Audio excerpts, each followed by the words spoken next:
Hello friends. आज इस video के जरिए हम लोग एक ऐसे टर्म के बारे में जानकारी प्राप्त करेंगे जो भूगोल के अध्ययन के लिए बड़ा ही महत्वपूर्ण है। जब आप किसी इंटरव्यू बोर्ड में जाते हैं तब यहाँ इस तरह का प्रश्न अक्सर किया जाता है कि भौगोलिक चिंतन में सम्मत शब्द का 2 बार प्रयोग क्यों किया जाता है, या आपसे सीधे सवाल किया जाता है, what is the double use of the term classical period in geographical thought? Hello friends, myself is Sanjay Kumar, your well-known geography teacher. Today I will discuss about the double use of the term classical in geographical thought. So come to the point.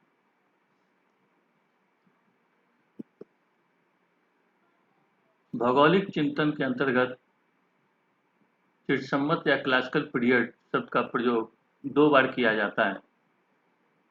पहला, भौगोलिक विचारधारा के संदर्भ में पहला काल 600 BC से 300 AD तक का माना जाता है। इस दौरान ग्रीस और रोम के भूगोलवेत्ताओं ने अपना जबरदस्त योगदान दिया था। इन भूगोलवेत्ताओं को यदि हम अध्ययन करें तो हम पाते हैं कि ये मुख्य रूप से फिलोसफर थे, थिंकर थे, और इनका योगदान न सिर्फ भूगोल के क्षेत्र में है बल्कि इनका योगदान अन्य विषयों के क्षेत्र में भी देखने को मिलता है। इसी के अंतर्गत एक नाम इरेस्टोस्थेनीज का भी आता है, जिसने भूगोल शब्द का प्रयोग पहली बार किया, इसलिए इन्हें फादर ऑफ ज्योग्राफी भी कहा जाता है। इस चिरसम्मत काल के दौरान ग्रीक के अलावा रोम के भूगोलवेत्ताओं ने भी अपना योगदान दिया है।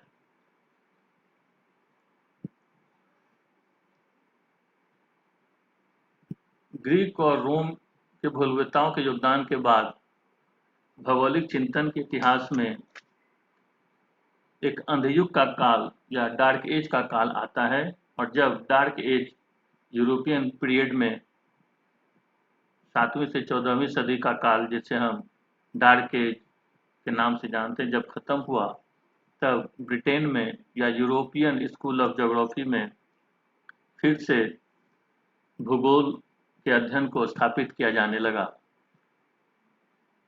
आधुनिक भूगोल के इस आरंभिक दौर को ही चिरसम्मत काल का दूसरा युग कहा जाता है।